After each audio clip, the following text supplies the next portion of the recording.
ಅವರಿಗೆ ಪ್ರಥಮವಾಗಿ ನನ್ನ ಗೌರವಪೂರ್ವಕವಾದಂಥ ವಂದನೆಗಳನ್ನು ಸಲ್ಲಿಸಿ,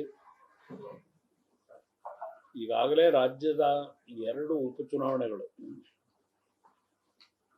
ದಾವಣಗೆರೆ ದಕ್ಷಿಣ ಮತದಾರ ಕ್ಷೇತ್ರದಲ್ಲಿ ಹಾಗೂ ಬಾಗಲಕೋಟೆ ವಿಧಾನಸಭಾ ಕ್ಷೇತ್ರ, ಈ 2 ಕ್ಷೇತ್ರದ ಚುನಾವಣೆಯ ಬಿರುಸು ಬಹಳ ಜೋರಾಗಿ ನಡೀತಾ ಇದೆ ಅಂತಕ್ಕಂಥದ್ದನ್ನ ಮಾಧ್ಯಮದಲ್ಲೂ ಕಾಣ್ತಾ ಇದ್ದೇವೆ, ಪ್ರತ್ಯಕ್ಷವಾಗಿ ನಾವು ಕ್ಷೇತ್ರಕ್ಕೆ ಬಂದಾಗಲೂ ಕಾಣ್ತಾ ಇದ್ದೇವೆ. ಈಗಾಗಲೇ ಕೊನೆಯ ಹಂತಕ್ಕೆ ಈ ಚುನಾವಣೆಯ ಪ್ರಚಾರ ಬರ್ತಾ ಇರತಕ್ಕಂಥದ್ದು ನಾವು ಕಾಣ್ತಾ ಇದ್ದೇವೆ. ವಿಶೇಷವಾಗಿ ಕಾಂಗ್ರೆಸ್ ಪಕ್ಷದ ಅಭ್ಯರ್ಥಿಗಳ ಪರವಾಗಿ ರಾಜ್ಯದ ಎಲ್ಲಾ ಮಂತ್ರಿಗಳನ್ನ ಈ ಚುನಾವಣೆಯ ಪ್ರಚಾರಕ್ಕೆ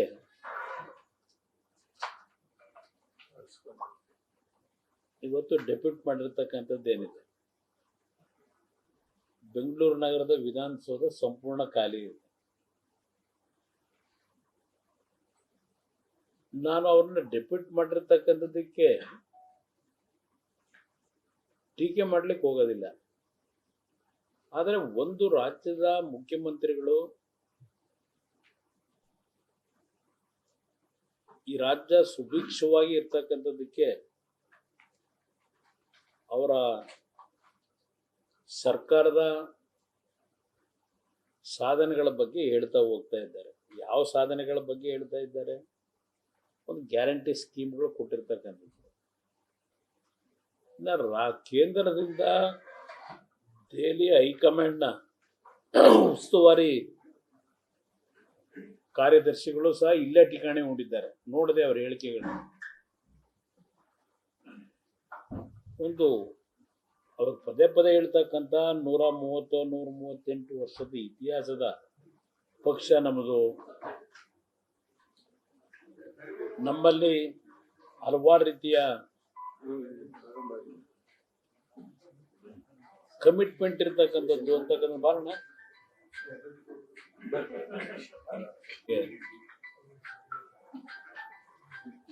ರಾಜ್ಯದ ಮುಖ್ಯಮಂತ್ರಿಗಳು ಸಹ ಪದೇ ಪದೇ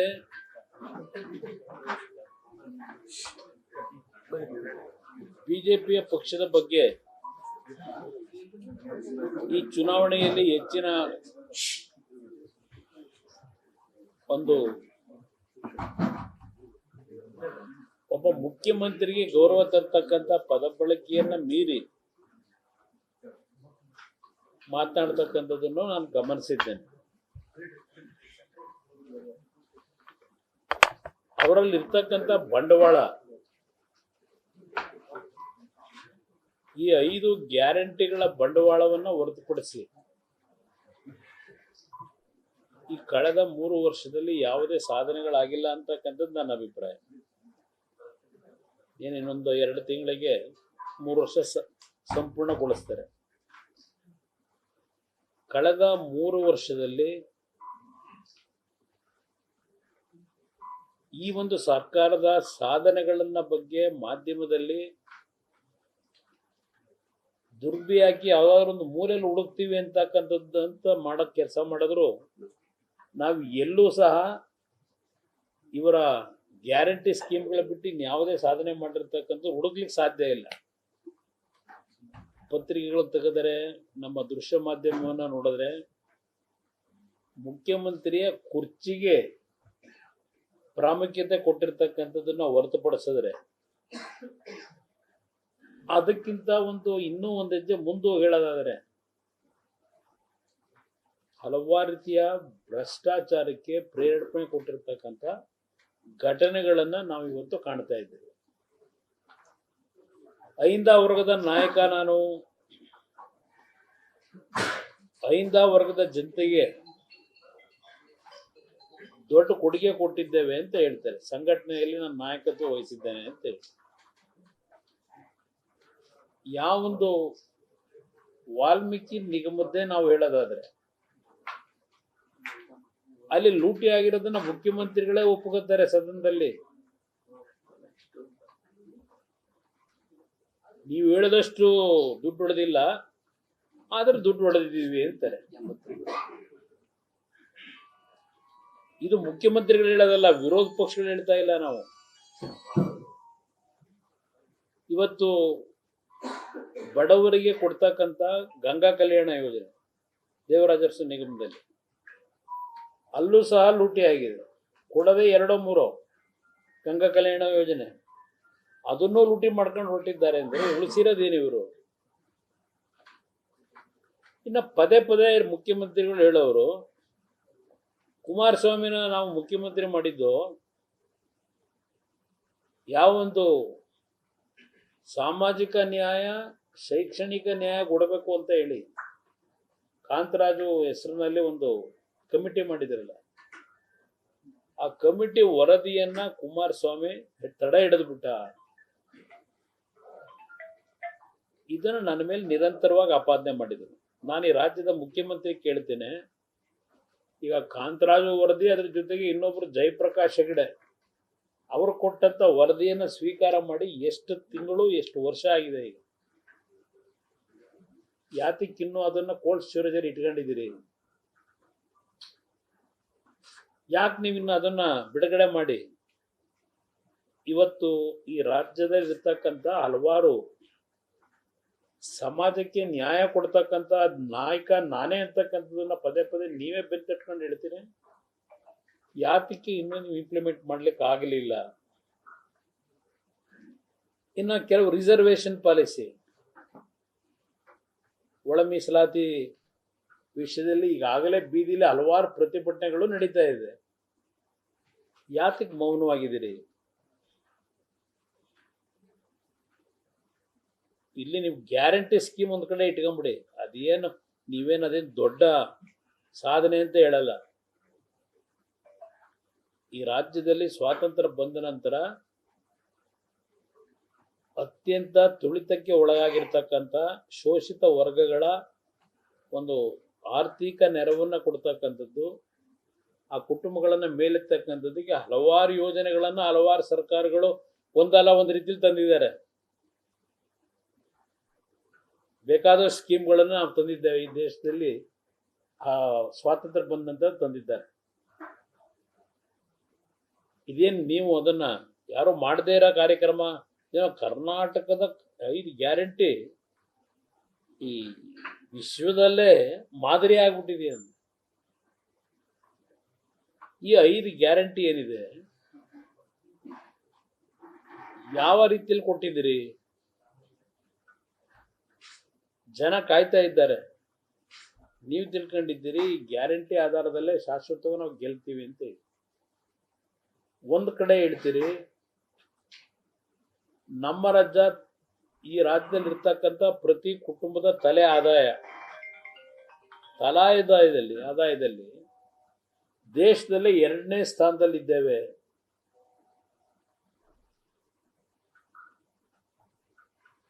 ಈ ಮಾತನ್ನ ಈಗೇನು ಹೇಳ್ತಾ ಇದ್ದೀರಿ? ಹಾಗಿದ್ರೆ ಪ್ರತಿ ಕುಟುಂಬಗಳ ತಲೆ ಆದಾಯ ಇವತ್ತು ದೇಶದಲ್ಲೇ 2ನೇ ಸ್ಥಾನದಲ್ಲಿ ಇರಬೇಕಾದ್ರೆ ಕರ್ನಾಟಕದಲ್ಲಿ ಇರ್ತಕ್ಕಂಥ ಪ್ರತಿ ಕುಟುಂಬಗಳು ಆರ್ಥಿಕವಾಗಿ ಸದೃಢವಾಗಿದ್ದಾರೆ ಅಂತಕ್ಕಂಥದ್ದು ನಿಮ್ಮ ಹೇಳಿಕೆಯ ಅರ್ಥ. ಈ 2,000 ರೂಪಾಯಿ ಕೊಡೋದು ಇದೆಲ್ಲದಿಂದ ಆಗಿದ್ರೆ ಅವಶ್ಯಕತೆ ಏನಿದೆ? ಆರ್ಥಿಕವಾಗಿ ಸುಭದ್ರತೆ ತಂದಿದ್ರೆ ಪ್ರತಿ ಕುಟುಂಬಗಳ ಬದುಕಿನ ತಲಾದಾಯ ಇವತ್ತು ದೇಶದಲ್ಲಿ 2ನೇ ಸ್ಥಾನದಲ್ಲಿ ನೀವು ಸುಸ್ಥಿರವಾಗಿ ತಂದಿಲ್ತಿ ಇಟ್ಟಿದ್ರೆ ಈ ರೀತಿಯ ಫ್ರೀಬಿಗಳ ಅವಶ್ಯಕತೆ ಏನಿದೆ? ಸಂಪತ್ಭರಿತವಾಗಿದ್ದಾರೆ ಅಂತ ಹೇಳ್ತಾ ಇದ್ದೀರಿ ಪ್ರತಿ ಕುಟುಂಬ. ಇವತ್ತು ಎಷ್ಟು ವರ್ಷ ನೀವು ಕೊಡ್ಲಿಕ್ಕೆ ಸಾಧ್ಯ? ಇದನ್ನ ಕೇಳ್ಬೋದು ನೀವು, ಬೇರೆ ರಾಜ್ಯದಲ್ಲೂ ಕೊಟ್ಟವ್ರೆ ಅಂತ ಹೇಳಿ. ಅವ್ರು ಯಾರೋ ಮಾಡಿದ್ದಾರೆ ಅಂತೇಳಿ ನಾವು ಮಾಡಬೇಕು ಅಂತ ಇದೆಯಾ? ಇಲ್ಲಿ ಬೇಕಾಗಿರ್ತಕ್ಕಂಥದ್ದು ಪ್ರತಿ ಕುಟುಂಬಗಳ ಆರ್ಥಿಕ ಶಕ್ತಿಯನ್ನ ಸ್ವತಂತ್ರವಾಗಿ ದುಡಿಮೆ ಮಾಡಿ ಬದುಕ್ತಕ್ಕಂಥದ್ದು ಕೊಡಬೇಕಾಗಿದೆ.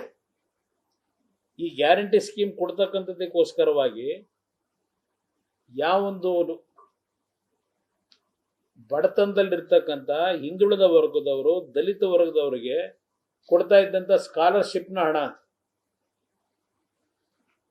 ಯಾವ ಮಟ್ಟದಲ್ಲಿ ಕೊಡ್ತಾ ಇದ್ದೀರಿ? ಈಗ ಲಕ್ಷಾಂತರ ಮನೆ ಕಟ್ಟಿದೀವಿ ಅಂತೀರಿ, ತೋರಿಸ್ರಪ್ಪ ಅದೆಷ್ಟು ಲಕ್ಷ ಮನೆ ಕಟ್ಟಿದ್ದೀರಿ ಈ ಕಳೆದ 3 ವರ್ಷದಲ್ಲಿ? ಬನ್ನಿ, ದಾವಣಗೆರೆ ಈಗ ಚುನಾವಣೆ ನಡೀತಾ ಇದೆಯಲ್ಲ, ಇನ್ನು ಎಷ್ಟು ಕುಟುಂಬಗಳು ಮನೆ ಇಲ್ಲದೆ, ಹಕ್ಕುಪತ್ರಗಳನ್ನು ಕೊಡದೆ ಇಲ್ಲೇ ನೀವು ಬದುಕ್ತಾ ಇದ್ದಾರಲ್ಲ, ಯಾರು ಕೇಳ್ತಾ ಇಲ್ವಾ ನಿಮಗೆ? ಜನ ಮತ ಕೇಳಲಿಕ್ಕೆ ಹೋದಾಗ ಏನ್ ಸಾಧನೆ ಮಾಡಿದಿರಿ? ಬಿಜೆಪಿ ಪಕ್ಷದ ಹೇಳ್ತೀರಿ 8 ವರ್ಷ ಏನೋ ಇಯರ್ಲಿ ವೈಸ್ ಹೇಳ್ಕೊಂಡಿದ್ದೀರಿ, ಸರ್ಕಾರ ನಡೆಸಿದ್ರು, ಏನ್ ಮಾಡಿದ್ರು ಅಂತ ಹೇಳಿ. ನೀವು ಮಾಡಿದ್ದೇನಪ್ಪ? ಕಳೆದ 5 ವರ್ಷ ನೀವೇ ಇದ್ದಲ್ಲ, 13ರಿಂದ 18. ನನಗೆ ಅದರ ಅರ್ಥ ಇದೆ, ನನಗೂ ಗೊತ್ತಿದೆ ಸ್ವಲ್ಪ ಮಾಹಿತಿ. ನಾನು ಆಕಸ್ಮಿಕವಾಗಿ ಸರ್ಕಾರ ಮಾಡಿದಾಗ ಇವ್ರ ಜೊತೆನೆ ಸೇರಿ ಚುನಾವಣೆಗಿಂತ ಮುಂಚೆ 15 ಲಕ್ಷ ಮನೆ ಕಟ್ಟಿ ಅಂತಕ್ಕಂಥದ್ದಕ್ಕೆ ಕಟ್ತಾ ಇದೀವಿ ಅಂತೇಳಿ ಜನಗಳಿಗೆಲ್ಲ ಹೇಳ್ಬಿಟ್ರು. ನೀವು ಎಲ್ಲ ಕಟ್ಟಿರ್ತಕ್ಕಂಥ ಜಂತು ಪಂತು ಎಲ್ಲ ಕಿತ್ತಾಕ್ಬಿಟ್ಟು ಹೊಸ ಮನೆ ಕಟ್ಟಿಗಳು 15 ಲಕ್ಷ ಮನೆ ಕಟ್ಟಿ ಅಂತ. ದುಡ್ಡು ಇಟ್ಟಿದ್ದು ಎಷ್ಟು ಇಟ್ಟಿದ್ರು? 2,000 ಕೋಟಿ ಇಟ್ಟಿದ್ರು. ಆ 15 ಲಕ್ಷ ಮನೆ ಕಟ್ಟಕ್ಕೆ ದುಡ್ಡು ಬೇಕಾಗಿದ್ದು ಎಷ್ಟು? 28 ಲಕ್ಷ ಸರ್, 28 ಲಕ್ಷ ಕೋಟಿ, ಸಾರಿ ಕೋಟಿ, 28 ಲಕ್ಷನೇ. 2,000 ಕೋಟಿ ಇಟ್ಟಿದ್ರು, ಸಾರಿ 28 ಕೋಟಿ ಬೇಕಿದ್ದು, 28,000 ಕೋಟಿ. ಇವ್ರು ಇಟ್ಟಿದ್ದು 2,000 ಕೋಟಿ, ಸಾರಿ 28,000 ಕೋಟಿ ದುಡ್ಡು ಬೇಕಾದಂಥದ್ದಕ್ಕೆ 2,000 ಕೋಟಿ ಇಟ್ಟು 15 ಲಕ್ಷ ಮನೆ ಕಟ್ಟಿ ಅಂದ್ರಲ್ಲಪ್ಪ ಸಿದ್ದರಾಮಯ್ಯನವರೇ. ಇವತ್ತು ಅದರ ಪ್ರತಿಫಲ ಈಗಲೂ ಸಹ ಶಾಸಕರು ನೀವು ಮನೆ ಕೊಡ್ಲಿಕ್ಕೆ ಆಗ್ತಾ ಇಲ್ಲ. ದೊಡ್ಡ ಆರ್ಥಿಕ ತಜ್ಞ ಚುನಾವಣೆ ಹೋಗೋದಕ್ಕಿಂತ ಮುಂಚೆ 2018ರಲ್ಲಿ ಆರ್ಥಿಕ ಇಲಾಖೆಯ ಒಪ್ಪಿಗೆಯನ್ನು ಪಡೆದಿದೆ. ಯಾವುದೇ ಜಿಯೋ ಇಶ್ಯೂ ಇಲ್ಲದೆ ಕೆಲವು ರಸ್ತೆಗಳಿಗೆ ತೀರ್ಮಾನ ಕೊಟ್ಬಿಟ್ರು ಚುನಾವಣೆಯಲ್ಲಿ ಮತ ಪಡೆಯಲಿಕ್ಕೆ. 1,750 ಕೋಟಿ. ಯಾವ ಆರ್ಥಿಕ ಇಲಾಖೆಯ ಒಪ್ಪಿಗೆ ಇಲ್ಲ, ಏನೂ ಇಲ್ಲ. ಆ 1,750 ಕೋಟಿ ನಾವು ಬಂದಾಗ ಮುಖ್ಯಮಂತ್ರಿಯಾಗಿ ನಾವೇನು ಅಧಿಕಾರ ನಡೆಸಿದೋ 14 ತಿಂಗಳು, ಅದನ್ನು ತೀರಿಸಬೇಕಾಯಿತು. ಅದನ್ನು ಕಾನೂನು ಬಾಹಿರವಾಗಿ ತೀರ್ಮಾನ ಏನು ತಗೊಂಡಿದ್ರು ಇದೇ ಸಿದ್ದರಾಮಯ್ಯನವ್ರ ನೇತೃತ್ವದಲ್ಲಿ. ಆ ಕಾನೂನು ಬಾಹಿರವಾದಂಥ ತೀರ್ಮಾನವನ್ನು ಸರಿಪಡಿಸ್ತಕ್ಕಂಥದ್ದು ನಮ್ಮ ತಲೆ ಮೇಲೆ ಬಂದದ್ದು. ಹೇಳ್ತಾ ಹೋದರೆ ಹಲವಾರು ವಿಷಯ ಸಿದ್ದರಾಮಯ್ಯನವರ ಆಡಳಿತದ ಬಗ್ಗೆ ಹೇಳ್ಬೋದು, ಚರ್ಚೆ ಮಾಡ್ಬೋದು. ಇವತ್ತು ಕೇವಲ ಒಂದು ರೀತಿ ಮಾತನಾಡ್ತಕ್ಕಂಥ ಅವ್ರ ಪದ ಬಳಕೆ ಏನಿದೆ, ಏನು ಈ ಭೂಮಿ ಮೇಲೆ ಇವನು ಬಿಟ್ಟರೆ ಬೇರೆ ಇನ್ಯಾರು ಇಲ್ಲವೇ ಇಲ್ಲ ಅನ್ನೋ ರೀತಿಯೇ ಇವ್ರು ಮಾತನಾಡ್ತಕ್ಕಂಥದ್ದು. ಇವತ್ತು ನೀರಾವರಿಯ ಒಂದು ಕೆಲಸಗಳು ಏನಾಗಿದೆ ಇಡೀ ರಾಜ್ಯದಲ್ಲಿ.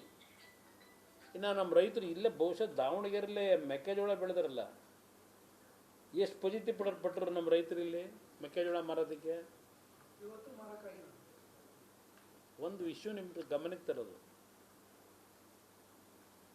ಹಳ್ಳಿನಲ್ಲಿ ಧರಣಿ ಮಾಡಿದ್ರು, ಹಾವೇರಿ ಈ ಭಾಗದಲ್ಲೆಲ್ಲ ಧರಣಿ ಮಾಡಿದ್ರು.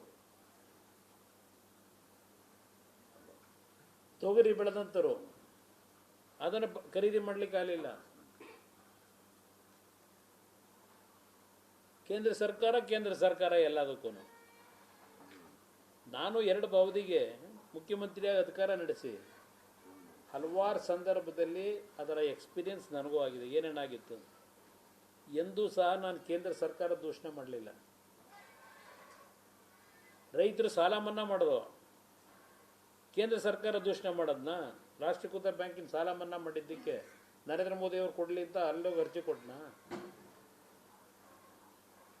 ನಾವು ನಡೆಸಿದ್ದೀವಿ ಸರ್ಕಾರನ.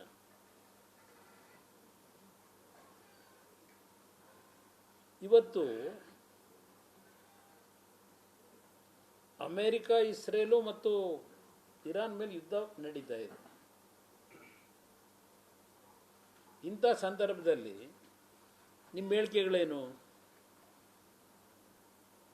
ಇವತ್ತು ಗ್ಯಾಸ್ ಸಿಲಿಂಡರ್ಗಳು ನಮ್ಮ ಆಟೋ ಡ್ರೈವರ್ಗಳಿಗೆ LPG ಸಿಲಿಂಡರ್ಗಳ ಸಮಸ್ಯೆ ಇದೆ. ವಿಶೇಷವಾಗಿ ಆಟೋ ಡ್ರೈವರ್ಗಳ ಕಷ್ಟ ಸಂಕಷ್ಟ ನೋಡ್ತಾ ಇದ್ದೇನೆ.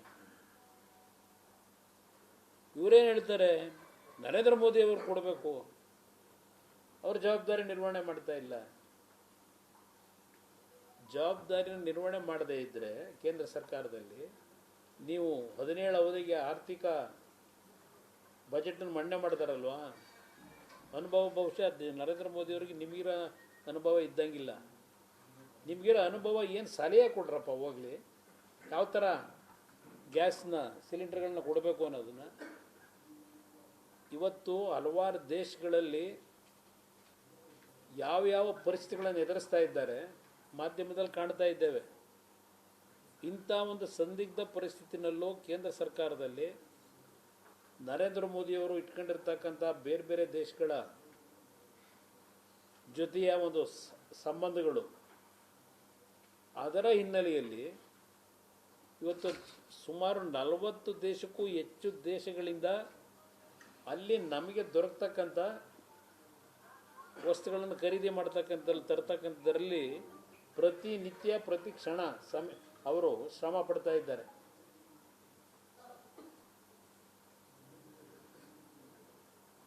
ಇವತ್ತು ಗ್ಯಾಸ್ ಸಿಲಿಂಡರ್ಗಳು ತರ್ತಕ್ಕಂಥ ಹಡಗುಗಳು ಯಾವುದು ಅಲ್ಲಿ ಇರಾನ್ನಲ್ಲಿ ಇರ್ತಕ್ಕಂಥ ಒಂದು ಹಾರ್ಮೋಸ್, ಅಲ್ಲಿ ಬೇರೆ ಹಲವಾರು ದೇಶಗಳಿಗೆ ಮೂವ್ಮೆಂಟೇ ಮಾಡೋಕ್ಕೆ ಅವಕಾಶ ಇಲ್ಲ. ಇಂಥ ಒಂದು ಯುದ್ಧದ ಪರಿಸ್ಥಿತಿನಲ್ಲಿ ಅಂಥ ಒಂದು ಸನ್ನಿವೇಶದಲ್ಲೂ ಆ ದೇಶವನ್ನು ವಿಶ್ವಾಸಕ್ಕೆ ತೆಗೆದುಕೊಂಡು ಹಡಗುಗಳಲ್ಲಿ ಗ್ಯಾಸ್ ಸಿಲಿಂಡರ್ಗಳನ್ನ ತರ್ತಕ್ಕಂಥ ವ್ಯವಸ್ಥೆ ತಂದಿದ್ದಾರಲ್ಲ, ಒಂದು ಕನಿಷ್ಠ ಸೌಜನ್ಯಕ್ಕೆ, ಒಂದು ಒಳ್ಳೆ ಕೆಲಸ ಮಾಡ್ತಾ ಇರತಕ್ಕಂಥದ್ದಕ್ಕೊಂದು ಕನಿಷ್ಠ ಸೌಜನ್ಯಕ್ಕೆ ಮಾತಾಡಬೇಕೋ ಬೇಡವೋ? ಆ ಡೆಪ್ಟಿ CM ಮಾತಾಡೋದು ನೋಡಿದ್ದೀನಿ, ಆ ಮುಖ್ಯಮಂತ್ರಿ ಮಾತಾಡೋದು ನೋಡಿದ್ದೀನಿ. ಯಾರೋ ಅಲ್ಲಿಂದ ಡೆಲ್ಲಿಯಿಂದ ಬಂದು ಇಲ್ಲೇನೋ ಓಡಾಡ್ತಾವ್ರಲ್ಲ, ಅದೇನೋ ಚುನಾವಣೆ ನಡೆಸ್ಕೊಂಡು ಸುರ್ಜೇವಾಲಾ ಅವ್ರ ಕಥೆನೂ ನೋಡಿದ್ದೀನಿ, ಹೇಳಿಕೆ ಕೊಡೋದನ್ನ. ಇವತ್ತು ಈ ಚುನಾವಣೆಯಲ್ಲಿ ಇವರೇನು ಮಾಡಿದ್ದಾರೆ ಅಂತ ಏನೂ ಹೇಳ್ತಾ ಇಲ್ಲ. ಚುನಾವಣೆಯಲ್ಲಿ ಈ ಕಳೆದ 3 ವರ್ಷದ ಅಭಿವೃದ್ಧಿ ಬಗ್ಗೆ ಚರ್ಚೆ ಮಾಡ್ತಾ ಇಲ್ಲ. ಏನು ಇವರೊಬ್ಬರೇ ಅನ್ನಾರಾಮಯ್ಯನ ಯಾರ ಎಲ್ಲಿಂದ ತಂದು ಕೊಡ್ತವ್ರು ಅನ್ನಾರಾಮಯ್ಯ ಅವರು?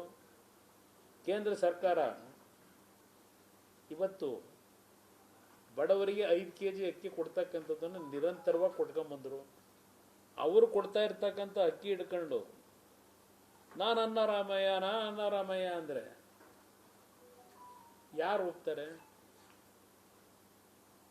ಅನ್ನಾರಾಮಯ್ಯ ಅನ್ನೋದಕ್ಕಿಂತ ನಮ್ಮ ಇವರು ಅಶೋಕ್ ಅವರನ್ನ ಕಳ್ಳರಾಮಯ್ಯ ಅಂತ ಏನು ಹೇಳೋರೆ, ಕಳ್ಳರಾಮಯ್ಯ ಅನ್ನೋದಕ್ಕಿಂತ ಸಾಲರಾಮಯ್ಯ ಅದು ಬೇರೆ ಬಿಡು, ಕನ್ನರಾಮಯ್ಯ ಅನ್ನೋ ಸರಿ ಅಂತ ನನ್ನ ಅಭಿಪ್ರಾಯ. ಕಳ್ಳರಾಮಯ್ಯ ಅನ್ನೋದಕ್ಕಿಂತ ಸ್ವಲ್ಪ ಮುಖ್ಯಮಂತ್ರಿಯಾಗಿ ಏನು ಕೆಲಸ ಮಾಡ್ತಾ ಇದ್ದೀರಿ, ಜನರ ಕಷ್ಟಗಳಿಗೆ ಯಾವ ರೀತಿ ಸ್ಪಂದಿಸಬೇಕು ನೋಡಿ ಕೆಲಸ ಮಾಡಿ. ಯಾವ ಇಲಾಖೆಗಳಲ್ಲಿ ಇವತ್ತೇನು ಗೌರವಯುತವಾಗಿ ಕೆಲಸ ಮಾಡ್ತಾ ಇದ್ದೀರಿ, ಯಾವ ಇಲಾಖೆ ನಾವೇನಾದರೂ ಪರಿಶೀಲನೆ ಮಾಡ್ತೀವಿ ಅಂತ ಹೋದರು ಈ ರಾಜ್ಯದಲ್ಲಿ ಲೂಟಿ ನಡೀತಾ ಇರತಕ್ಕಂಥದ್ದನ್ನು ಹೊರತುಪಡಿಸಿ ಏನಿದೆ? ಎಲ್ಲರಿಗೂ ಗೊತ್ತಿರೋ ವಿಚಾರ. ಅಧಿಕಾರಿಗಳನ್ನು ಕೆಲವು ಸ್ಥಾನ ನಿಯುಕ್ತಿಗೊಳಿಸ್ಲಿಕ್ಕೆ ಎಷ್ಟೆಷ್ಟು ಫಿಕ್ಸ್ ಮಾಡ್ಕೊಂಡಿದ್ದೀರಿ?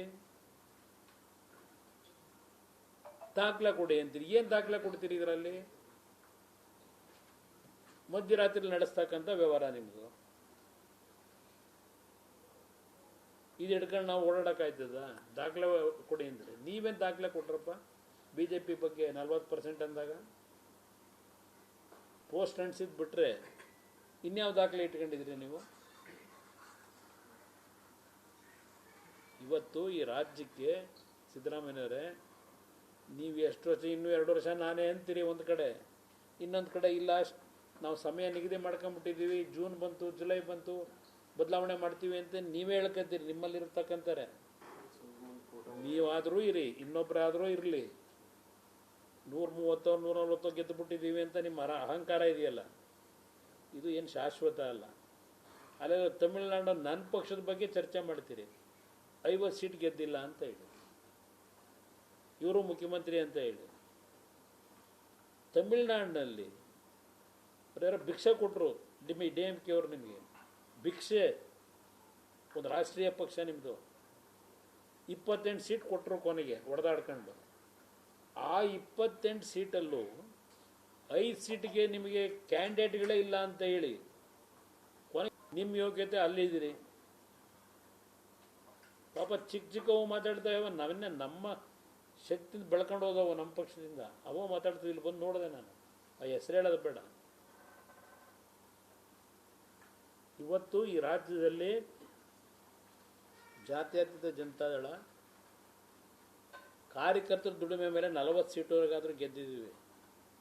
ನೀವೊಂದು ಕೆಲಸ ಮಾಡಿ, ಬೇರೆ ಒಂದು ರೀಜನಲ್ ಪಾರ್ಟಿ ಮಾಡಿ ಸಿದ್ದರಾಮಯ್ಯ ಕಟ್ಟಿ ನೋಡೋಣ ಎಷ್ಟು ಸೀಟ್ ತಗೋತೀರಿ. ಹಾಗೇನೋ 58 ಸೀಟ್ ತಗೊಂಡಿದ್ದು ಅಂದ್ರಲ್ಲ, ಆ 58 ಸೀಟು ನಿಮ್ಮ ಶಕ್ತಿ ಮೇಲೆ ನಾವು ಗೆದ್ದಿದ್ದಲ್ಲ. ನೀವಿಲ್ಲದೆ 40 ಸೀಟ್ ಗೆದ್ದಿದ್ದೀವಿ.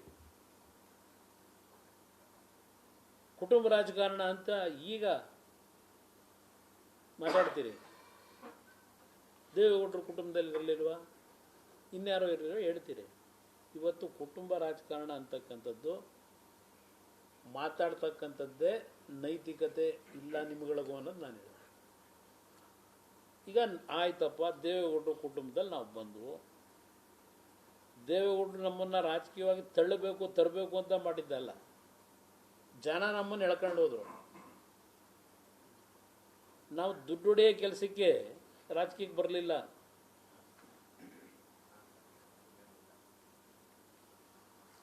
ಇವತ್ತು ನಿಮ್ಮ ಮೊದಲನೇ ಮಗ ರಾಜಕೀಯಕ್ಕೆ ತಂದ್ರಲ್ಲ, ಪಾಪ ಅಕಾಲಿಕವಾಗಿ ಮರಣಕ್ಕೆ ಒಳಗಾದರು. ಮತ್ತು ಇನ್ನೊಬ್ಬ ಮಗ ವೈದ್ಯಕೀಯ ಇಲಾಖೆಯಲ್ಲಿ ಇದ್ನಲ್ಲ, ಅವ್ರನ್ನ ಕರ್ಕೊಂಬಂದ್ರಲ್ಲ. ಯಾಕೆ ಕರ್ಕೊಂಬಂದ್ರಿ? ಏನು ಈ ರಾಜ್ಯ ಉದ್ಧಾರ ಮಾಡಕ್ಕ? ಮಾಧ್ಯಮದ ಸ್ನೇಹಿತರು ಒಂದ್ಸಲ ತೋರಿಸಿದ್ರಲ್ಲ ಟಿವಿಗಳಲ್ಲಿ, ಅಪಯ ನಾನು ಆ 5 ಜನದ ಹೆಸರು ಕೊಟ್ಟಿರೋದು, 5 ಹೆಸರು ನಾನು ಹೇಳಿದ್ದು. ಅದೇ ಅದು ಇನ್ನೊಂದು ಯಾವ್ದು ಸೇರಿ ಸರ್ ಕೊಡಿ, ಇಲ್ಲೇ ಅವನು ಯಾರ ಆಫೀಸ್ ಕೆಲಸ ಮಾಡ್ತಾನಲ್ಲ ಮುಖ್ಯಮಂತ್ರಿ ಕಚೇರಿಯಲ್ಲಿ, ಕೊಡಿ ಫೋನ್ನ. ನಾನೆಲ್ಲಿ ಹೇಳಿದ್ದೆ, ನಾನು ಕೊಟ್ಟಿರೋದೇ ಇದು ಅಂತ ಹೇಳಿದ್ರಲ್ಲ. ಅದಕ್ಕೆ ಮತ್ತೆ ಸೃಷ್ಟಿ ಮಾಡಿದ್ರು ದಾಖಲೆ. ಅದು CSR ಫಂಡ್ ಕೊಡೋಕ್ಕೆ ಅಂತ ಹೇಳಿ ಇಂಥ ರಾಜಕೀಯ ಮಾಡೋದಕ್ಕೆ ನಿಮ್ಮ ಮಗನ ಕರ್ಕೊಂಬಂದಿದ್ದೀರಿ. ನಿಮ್ಮದೇನು ಕುಟುಂಬ ರಾಜಕೀಯ ಅಲ್ವಾ? ನಿಮ್ಮ ಮಗನ್ನ ಈಗ ಕುಟುಂಬ ರಾಜಕೀಯ ಹೆಸರನ್ನ ಬಿಟ್ಬಿಡಿ, ರಾಜಕೀಯಕ್ಕೆ ತಂದಿರೋದು ಜನ, ಅಹಿಂದ ವರ್ಗದ ಜನಗಳನ್ನ ನನ್ನ ರೀತಿ ನೀನು ಉದ್ಧಾರ ಮಾಡಪ್ಪ ಅಂತೇಳಿ ಕರ್ಕೊಂಬಂದಿದ್ದೀರಾ. ಪ್ರತಿನಿತ್ಯ ವಸೂಲಿ ಸಂಗ್ರಹ ಮಾಡೋಕ್ಕೆ ಇಟ್ಕೊಂಡಿದ್ದೀರಿ. ನೀವು ಇನ್ನೊಂದು ಪಕ್ಷದ ಮೇಲೆ, ಇನ್ನೊಂದು ನಾಯಕರುಗಳ ಮೇಲೆ ಹೇಳ್ತೀರಾ ಟೀಕೆ.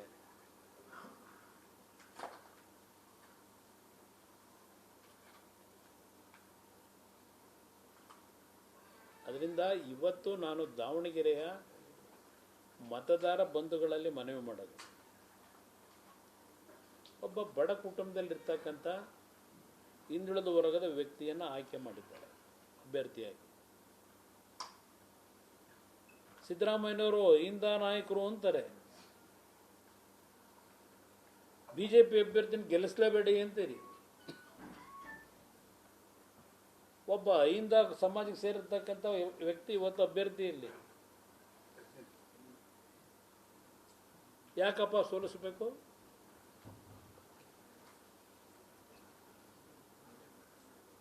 ಅದರಿಂದ ನಾನು ಈ ಒಂದು ದಾವಣಗೆರೆ ವಿಧಾನಸಭಾ ಕ್ಷೇತ್ರದ ಮತದಾರರಿಗೆ ಮನವಿ ಮಾಡೋದು, ಒಂದು ಹೊಸ ಬದಲಾವಣೆ ಈ ರಾಜ್ಯಕ್ಕೆ ತಂದುಕೊಡಿ.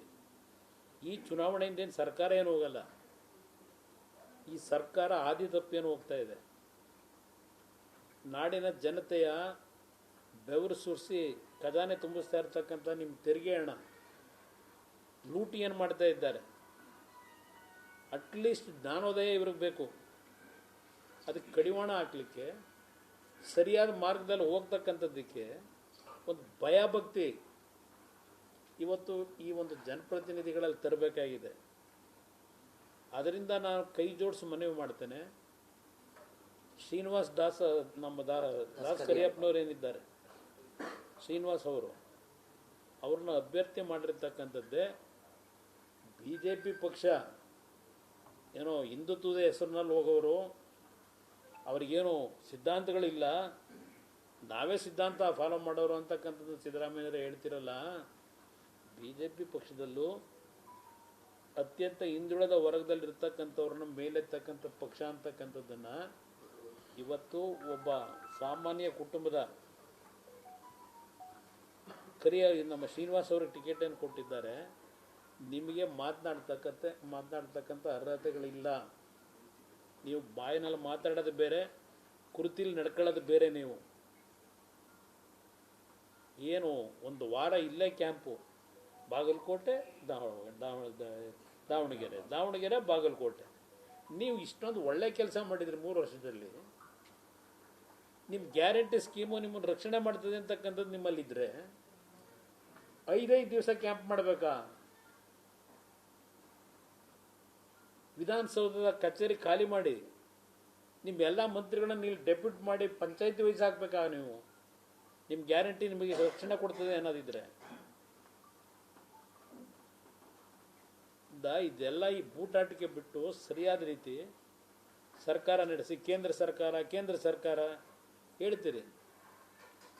ಎಷ್ಟು ದಿವಸ ಬಂದು ನಮ್ಮನ್ನು ಭೇಟಿ ಮಾಡಿದ್ದೀರಪ್ಪ? ಯಾರು ಭೇಟಿ ಮಾಡಿದ್ದೀರಿ? ಏನಾಗಬೇಕು ಅಂತ ಕೇಳಿದ್ದೀರಿ? ದೇವೇಗೌಡರು ಲೋಕಸಭೆಯಲ್ಲಿ ನಿಮ್ಮ ವೀಲ್ ಚೇರ್ನಲ್ಲಿ ಪ್ರತಿದಿನ ಹೋಗಿ ರಾಜ್ಯದಲ್ಲಿ ಆಗ್ತಾ ಇರತಕ್ಕಂಥ ಅನ್ಯಾಯದ ಬಗ್ಗೆ ಕೈ ಜೋಡಿಸಿ ಮನವಿ ಮಾಡಿ ಬೇಡ್ಕೊಂಡಿದ್ರಿಂದ ಇವತ್ತು ಅಪ್ಪರ್ ಭದ್ರಾ ಪ್ರಾಜೆಕ್ಟ್ನ ಒಂದು ಹೊಸ ಕ್ರಿಯಾ ಯೋಜನೆಯನ್ನು ಸಂಪೂರ್ಣಗೊಳಿಸಿ ಇವತ್ತು ಕ್ಯಾಬಿನೆಟ್ಗಿಟ್ಟು ಅಲ್ಲಿಂದ ತೀರ್ಮಾನ ಮಾಡ್ತಕ್ಕಂಥದ್ದಕ್ಕೆ ಒಂದು ಘಟನೆ ಇತ್ತೀಚೆಗೆ ನಡೆದಂಥದ್ದು ದೇವೇಗೌಡರ ಒಂದು ಹೋರಾಟ. ಇನ್ನು ಎತ್ತಿನಹೊಳೆ ಅದು ಕಾನೂನು ಬಾಹಿರವಾಗಿ ಫಾರೆಸ್ಟ್ನ ಒಂದು ಕಾನೂನುಗಳನ್ನು ಉಲ್ಲಂಘನೆ ಮಾಡಿದ್ರಿಂದ ನೋಟಿಸ್ ಕೊಟ್ಟು ರಾಜ್ಯಕ್ಕೆ ಮುಖಭಂಗ ಆಗಿತ್ತು. ಇದೆಲ್ಲವನ್ನು ಸರಿಪಡಿಸ್ತಕ್ಕಂಥದ್ದಕ್ಕೆ ದೇವೇಗೌಡರು ರಾಜ್ಯಸಭೆಯಲ್ಲಿ ಬೇಡ್ಕೊಂಡಿದ್ದರಿಂದ ಆಯಿತು. ನಿಮ್ಮ ಮಲ್ಲಿಕಾರ್ಜುನ್ ಖರ್ಗೆ ಅವರಪ್ಪ ಅಲ್ಲಿ ವಿರೋಧ ಪಕ್ಷದ ನಾಯಕರು ಫ್ಲೋರಲ್ಲಿ ರಾಜ್ಯಸಭೆಯಲ್ಲಿ. ಇವತ್ತು ಬಿ ಜೆ ಪಿ ಎಂ ಪಿಗಳು ಕುಮಾರಸ್ವಾಮಿಯವರು ಧ್ವನಿ ಎತ್ತಲ್ಲ ಅಂತಿರಲ್ಲ. ನಿಮ್ಮ ಮಲ್ಲಿಕಾರ್ಜುನ್ ಖರ್ಗೆ ಅವರು ವಿರೋಧ ಪಕ್ಷದ ನಾಯಕರಾಗಿ ರಾಜ್ಯಸಭೆಯಲ್ಲಿ ಎಷ್ಟು ಬಾರಿ ಕರ್ನಾಟಕದ ಸಮಸ್ಯೆ ಬಗ್ಗೆ ಧ್ವನಿ ಎತ್ತಿ ಚರ್ಚೆ ಮಾಡಿದ್ದಾರೆ? ಸ್ವಲ್ಪ ಹೇಳಿ ಅದನ್ನ. ಯಾವ ನಿಮ್ಗೆ ಯೋಗ್ಯತೆ ಇದೆ ಬಿ ಜೆ ಪಿ ಸಂಸತ್ ಸದಸ್ಯರ ಬಗ್ಗೆ ಇವತ್ತು ನೀವು ಮಾತನಾಡಲಿಕ್ಕೆ? ನಿಮ್ಮ ಖರ್ಗೆ ಅವರು ವಿರೋಧ ಪಕ್ಷದ ನಾಯಕರಾಗಿ ಎಷ್ಟು ಬಾರಿ ಎದ್ದಿತ್ತು ಕರ್ನಾಟಕ ಸಮಸ್ಯೆ ಬಗ್ಗೆ ಚರ್ಚೆ ಮಾಡಿದ್ದಾರೆ ಲೋಕಸಭೆಯಲ್ಲಿ? ಇವತ್ತು ಬೇರೆ ರಾಜ್ಯಗಳಲ್ಲೂ ಒಂದು ಕೆಲಸಗಳಾಗಬೇಕಾದ್ರೆ ಒಂದು ವಿಶ್ವಾಸದಲ್ಲಿ ಹೋಗ್ತಾರೆ. ನಾನು 2 ಬಾರಿ ಮುಖ್ಯಮಂತ್ರಿಯಾಗಿ ಕೇಂದ್ರ ಸರ್ಕಾರದಲ್ಲಿ ಕೆಲಸ ಮಾಡಿಸ್ಬೇಕಾದ್ರೆ ಯಾವ ರೀತಿ ಕೆಲಸ ಮಾಡಿಸಿದ್ದೇನೆ ನನಗೂ ಅನುಭವ ಇದೆ.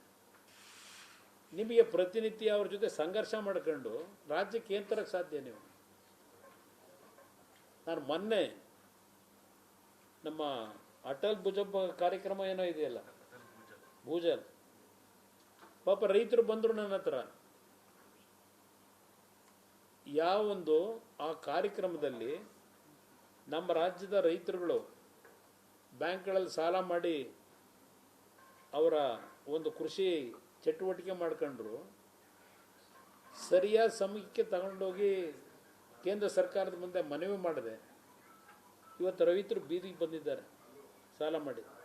ಇವತ್ತು ಆ ಸ್ಕೀಮ್ ನಿಲ್ಲಿಸಿದ್ದಾರೆ. ಅಲ್ಲಿ ಹೇಳಿದರು ಸರ್ಕಾರಕ್ಕೆ ಜುಲೈ 2025ಗೆ ಈ ಪ್ರೋಗ್ರಾಮನ್ನು ಸ್ಟಾಪ್ ಮಾಡ್ತಾ ಇದ್ದೇವೆ, ನಿಮ್ಮದು ಏನೇ ಅಹವಾಲುಗಳಿದ್ದರೂ ತಕ್ಷಣ ಅದನ್ನು ಕೇಂದ್ರ ಸರ್ಕಾರಕ್ಕೆ ಸಬ್ಮಿಟ್ ಮಾಡಿ ಅಂತೇಳಿ ಅಕ್ಟೋಬರ್ ತಿಂಗಳಿಗೆ ತಗೊಂಡೋಗಿದ್ದಾರೆ ಆರಾಮಾಗಿ.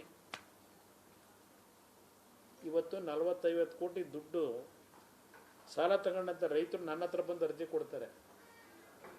ನೀವ್ಯಾರು ಬಂದು ನನಗೇನು ಹೇಳಲಿಲ್ಲ, ಸರ್ಕಾರ ನಡೆಸೋರು. ಇವತ್ತು ಸಹ ಕರ್ನಾಟಕದ ಹಲವಾರು ಸಮಸ್ಯೆಗಳಿಗೆ ರೈತರುಗಳು ಆ ಸಮಸ್ಯೆ ಎದುರಿಸ್ತಕ್ಕಂಥ ಕರ್ನಾಟಕದ ಮತದಾರರು ನೇರವಾಗಿ ಬಂದು ನಮ್ಗೆ ಅರ್ಜಿ ಕೊಡ್ತಾರೆ. ಕರ್ನಾಟಕ ರಾಜ್ಯ ಸರ್ಕಾರ ನಮ್ಮ ಕಡೆ ಯಾವುದೋ ಅರ್ಜಿ ಕೊಡೋ ಸಿಸ್ಟಮ್ ಇಟ್ಕೊಂಡಿಲ್ಲ. ನೀವು ಇದನ್ನು ಸರಿಪಡಿಸ್ಕೊಳ್ಳಿ. ಪಕ್ಕದ ಆಂಧ್ರ ಪ್ರದೇಶ ನೋಡಿ ಯಾವ ರೀತಿ ಕೆಲಸ ನಡೀತಾ ಇದೆ. ಆಂಧ್ರ ಪ್ರದೇಶದಲ್ಲಿ RINL ನಮ್ಮ ವಿಶಾಖಪಟ್ಟಣದ ಸ್ಟೀಲ್ ಪ್ಲ್ಯಾಂಟು ನಿಂತೋಗಿತ್ತು. 35,000 ಕೋಟಿ ಸಾಲ ಇದೆ ಅಲ್ಲಿ. ಅಂಥ ಕಾರ್ಖಾನೆನ ಇವತ್ತು ಪ್ರಾರಂಭ ಮಾಡಿಸಿದ್ದೇವೆ. ಇಲ್ಲಿ ನಾನು QS ಕುದುರೆ ಮುಖ ಇರೋನವರು, ನಾನು ಇಲ್ಲಿ 1,700 ಕೋಟಿ ದುಡ್ಡನ್ನು ಅವ್ರಿಗೆ ಬಂಡವಾಳ ವೆಚ್ಚಕ್ಕೆ ಕೊಟ್ಟು ನಾನು ತೀರ್ಮಾನ ಮಾಡಿದ್ರೆ ಅಲ್ಲೂ ಒಂದು ರಾಜಕೀಯ ಮಾಡಿ ಇವತ್ತು ಆ ಕಾರ್ಖಾನೆ ಮುಳುಗಿಸ್ಲಿಕ್ಕೆ ಹೊರಟ್ರಿ. HMT ರಿವೈವಲ್ ಮಾಡೋಕ್ಕೆ ಹೋದ್ರೆ ನಾನು ಅದು ಫಾರೆಸ್ಟ್ ಲ್ಯಾಂಡ್ ಅಂತೇಳಿ ನೋಟಿಸ್ ಕೊಟ್ಟು ಕೋರ್ಟ್ಗೆ ಹಾಕಿಸ್ತೀರಿ. ಇದು ನೀವಿಲ್ಲಿ ಕರ್ನಾಟಕದಲ್ಲಿ ಕೇಂದ್ರ ಸರ್ಕಾರದ ಜೊತೆ ಸೌಹಾರ್ದತೆ ಇಟ್ಕೊಂಡು ಕೆಲಸ ಯಾವ ರೀತಿ ಮಾಡ್ತಾ ಇದ್ದೀರಿ? ನಿಮಗೂ ಅವ್ರಿಗೂ ಇರೋ ವ್ಯತ್ಯಾಸ ನೋಡ್ಕೊಳ್ಳಿ. ಇವತ್ತು ನಮ್ಮ ArcelorMittal 1,25,000 ಕೋಟಿ ಸ್ಟೀಲ್ ಪ್ಲ್ಯಾಂಟ್ ಆಗ್ತಾ ಇದ್ದಾರೆ. ಮೊನ್ನೆ ನಾನೇ ಹೋಗಿ ಫೌಂಡೇಶನ್ ಹಾಕಿ ಬಂದಿದ್ದೆ. ನಿನ್ನೆ ದಿನ ರಾಯಚೂರಿನಲ್ಲಿ ಆ ರಾಜ್ಯದ ಮಂತ್ರಿ ನಾರಾ ಲೋಕೇಶ್ ಅವರು ಬಂದು ಭಾಷಣ ಮಾಡ್ತಾರೆ ಇಲ್ಲಿ ರಾಯಚೂರಿನಲ್ಲಿ. ಇವತ್ತು ಕುಮಾರಸ್ವಾಮಿ ಅವರಿಂದ ನಮ್ಗೆ ಇಷ್ಟೆಲ್ಲ ನಮ್ಮ ರಾಜ್ಯಕ್ಕೆ ಅನುಕೂಲ ಆಯಿತು ಅಂತ. ಇಲ್ಲಿ ನಾವು ಮಾಡೋಕ್ಕೆ ತಯಾರಾಗಿದ್ರು ಮಾಡಿಸ್ಕೊಳ್ಳೋಕೆ ನೀವು ತಯಾರಾಗಿಲ್ಲ ರಾಜ್ಯದ ಅಭಿವೃದ್ಧಿಗೆ. ಇಲ್ಲಿ ಬಂದು ಉದ್ದುದ್ದು ಭಾಷಣ ಮಾಡ್ತಾರೆ. ದಾವಣಗೆರೆ ಕ್ಷೇತ್ರದ ಮತದಾರರು ಅರ್ಥ ಮಾಡ್ಕೊಳ್ಳಿ. ಇವತ್ತು ಶ್ರೀನಿವಾಸ್ ಅವರಿಗೆ ಮತ ಕೊಟ್ಟು ಒಂದು ಹೊಸ ಬದಲಾವಣೆ ತಂದುಕೊಡಿ ಅಂತಕ್ಕಂಥದ್ದನ್ನು ಮಾಧ್ಯಮ ಸ್ನೇಹಿತರ ಮುಖಾಂತರ ಹೇಳಲಿಕ್ಕೆ ಬಯಸ್ತೀನಿ. ನಡೆದು ವಿಷಯ ಏನಿದೆ, ಸುಪ್ರೀಂ ಕೋರ್ಟ್ ಏನು ಹೇಳಿತು, ಇದು ತೀರ್ಮಾನ ನಾವು ಮಾಡಲಿಕ್ಕಾಗಲ್ಲ. ಕೇಂದ್ರದಲ್ಲಿರ್ತಕ್ಕಂಥ ಜಲಸಂಪನ್ಮೂಲ ಇಲಾಖೆಯಲ್ಲಿರ್ತಕ್ಕಂಥ ಮಂಡಳಿಗಳೇನಿದೆ ಅಲ್ಲೋಗಿ ನಿಮ್ಮ ಅರ್ಜಿ ಹಾಕೊಂಡು ನೀವು ಅಲ್ಲಿ ತೀರ್ಮಾನ ಮಾಡ್ಕೊಳ್ಳಿ ಅಂತ ಹೇಳಿದ್ದಾರೆ. ಕೇಂದ್ರ ಸರ್ಕಾರವು ಅವರೇನು ಮಧ್ಯಕ್ಕೆ ಇಂಟರ್ಫಿಯರೆನ್ಸ್ ಏನು ಮಾಡಿಲ್ಲ. ಅವರು ನೀವು ಸರಿಯಾದ ರೀತಿ ಮಾಹಿತಿಗಳನ್ನು ಕೊಟ್ಟು ಅಲ್ಲಿ ನಮ್ಮ ತಮಿಳುನಾಡವ್ರು ನಿಮ್ಮ ಪಾರ್ಟ್ನರ್ಸೇ ಅಲ್ವಾ, ಚುನಾವಣೆ ಒಟ್ಟಿಗೆ ನಡೆಸ್ತಾ ಇದ್ದೀರಲ್ಲ. ಏನೋ ನಾಡಿದ್ದು ಹೋಯ್ತಾರಂತಲ್ಲ 16 ಜನಕ್ಕೂ ಅದೇನೋ ಪಟ್ಟಿ ನೋಡಿದೆ. ಇವತ್ತು ತಮಿಳುನಾಡಿನ ಚುನಾವಣೆ ನಡೆಸೋಕೆ ಕಳಿಸ್ತಾ ಇದ್ದೀರಲ್ಲ ಮಂತ್ರಿಗಳನ್ನ. ಹಾಗೆ ಇದನ್ನು ಸ್ವಲ್ಪ ಚರ್ಚೆ ಮಾಡಿ ತಮಿಳುನಾಡರ ಹತ್ರ ಅಡಚಣೆ ಮಾಡಬೇಡಿ ಅಂತ ಹೇಳಿ. ಇವತ್ತು ಅಪ್ಪರ್ ಭದ್ರಾದ್ದು ಎತ್ತಿನ ಹೊಳೆದು ದೇವೇಗೌಡರ ಕಾರಣ ಓಪನ್ ಮಾಡಿಸ್ಲಿಕ್ಕೆ ಒಂದು ತೀರ್ಮಾನ ತೆಗೆದುಕೊಳ್ಳೋದಕ್ಕೆ, ಕೆಲವು ಸಮಸ್ಯೆಗಳ ಪರಿಹಾರಕ್ಕೆ. ಮೇಕೆದಾಟಿನ ಬಗ್ಗೆನೂ ದೇವೇಗೌಡರು ಪಾರ್ಲಿಮೆಂಟಲ್ಲಿ ಚರ್ಚೆ ಮಾಡಿದ್ದಾರೆ. ಅದರಿಂದ ಇಲ್ಲಿ ನೀವು ಬೀದಿಲಿ ನಿಂತ್ಕೊಂಡ್ಬಿಟ್ಟು ಹೇಳಿದ ತಕ್ಷಣ ಕೆಲಸ ಆಗಲ್ಲ. ನಿಮ್ಮ ಕೆಲಸ ದಾಖಲೆಗಳನ್ನು ಸರಿಯಾದ ರೀತಿ ತಗೊಂಡೋಗಿ ಅಲ್ಲಿ ಮನವಿ ಮಾಡಬೇಕು. ಅದು ಬಿಟ್ಬಿಟ್ಟು ಕುಮಾರಸ್ವಾಮಿ ಮಾಡಲಿಲ್ಲ ಅಂತ ಅಂದರೆ ಕುಮಾರಸ್ವಾಮಿ ಬೀದಿಲಿ ಮಾಡೋಕ್ಕಾಯ್ತದ? ಯಾವ ಸಂದರ್ಭದಲ್ಲಿ ಏನು ತೀರ್ಮಾನ ಮಾಡಿಸ್ಬೇಕು ಮಾಡಿಸೋಣ ಅಂತೆ. ಯಾವ ವಿಷಯ ತಗೊಂಡ್ಬಂದವ್ರೆ ರಾಜಕೀಯ ಮಾಡ್ತಾರಷ್ಟೇ.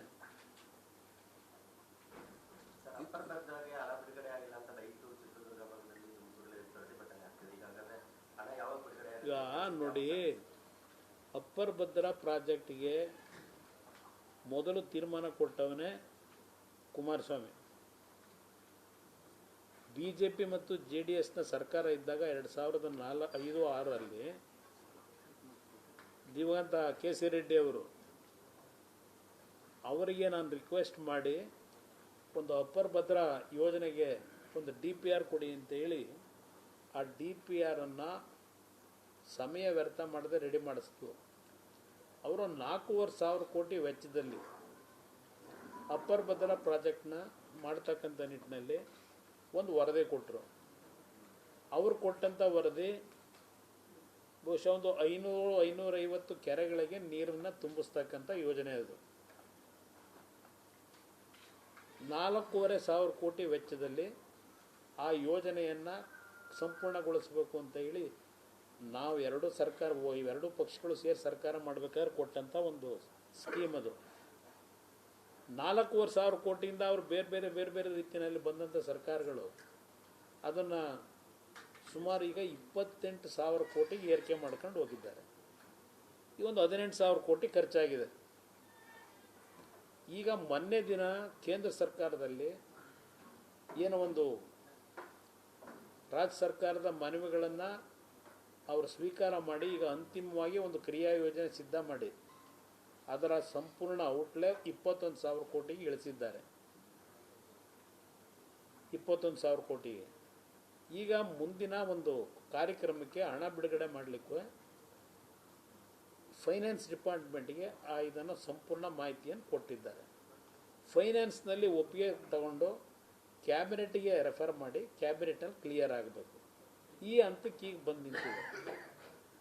ಅದರಿಂದ ಸರಿಯಾದ ರೀತಿ ರಾಜ್ಯ ಸರ್ಕಾರ ಕಾಲಹರಣ ಮಾಡದೆ ಸ್ಪಂದಿಸಿ ಅಲ್ಲಿ ಕೂತು ಕೆಲಸ ಮಾಡಿದರೆ ಇಷ್ಟೊತ್ತಿಗೆ ಅದರ ಸಮಸ್ಯೆ ಬಗೆಹರಿತಿತ್ತು. ಇವರು ದಿನ ಪತ್ರಿಕೆಗಳಲ್ಲಿ ಸಾರ್ವಜನಿಕವಾಗಿ ಕೇಂದ್ರ ಸರ್ಕಾರ ಬೈಕೊಂಡು ಕೂತ್ಕೊಂಡ್ರಲ್ಲ, ಅದಕ್ಕೆ ಸಮಯ ವ್ಯರ್ಥ ಮಾಡ್ಕೊಂಡು ಕೂತ್ಕೊಂಡ್ರಲ್ಲ, ಅದರ ಬದಲು ಅಲ್ಲಿ ಬಂದು ಕೂತ್ಕೊಂಡು ಕೆಲಸ ಮಾಡಿದರೆ ಇಷ್ಟೊತ್ತಿಗೆ ಇದೆಲ್ಲ ಪರಿಹಾರ ಆಗೋದು. ರಾಜ್ಯದಲ್ಲಿರುವ ಜಾತ್ಯತೀತ ಪಕ್ಷ ನಮ್ದೊಂದೇ ಅಂತ ಸಿದ್ದರಾಮಯ್ಯ. ಯಾವ ಜಾತ್ಯತೀತ? ಏನು ಜಾತ್ಯತೀತ ಪಕ್ಷ ಇಟ್ಕೊಂಡವ್ರು ಸಿದ್ದರಾಮಯ್ಯವರು? ಅವ್ರದ್ದೊಂದೇ. ಇಲ್ಲಿದ್ದಾಗ ಏನು ಅನ್ನಿಸ್ತಾ ಇತ್ತು, ಜಾತ್ಯತೀತ ಜನತಾದಳದ ಅಧ್ಯಕ್ಷರೇ ಇದ್ರಲ್ಲ, ಆಗೇನು ಅನ್ನಿಸ್ತಾ ಇತ್ತು? ಅದಕ್ಕೆ ಹೇಳಿದ್ದು ನಾನು, ಅಹಿಂದ ನಾಯಕರು ಆ ಚೇರ್ ಅಲ್ಲಾಡಬೇಕಾದ್ರೆ ಅಹಿಂದ ಬರ್ತದೆ ಕಣ್ಣಿಗೆ. ಆ ಚೇರ್ ಭದ್ರವಾಗಿದ್ದಾಗ ಅಹಿಂದ ಕಾಣಿಸೋದೇ ಇಲ್ಲ ಅವರಿಗೆ. ಜನ ಅರ್ಥ ಮಾಡ್ಕೋಬೇಕದನ್ನ. ಚೇರ್ ಅಲ್ಲಾಡ್ದಾಗ ಅಹಿಂದ ಅಂತ ಕನ್ವರ್ಸ್ತಾರೆ. ಚೇರ್ ಭದ್ರ ಆಯ್ತಿದ್ದಂಗೆ ಅಹಿಂದ ಅವರಲ್ಲೇ ಇವರಿಲ್ಲೇ. Thank you brother.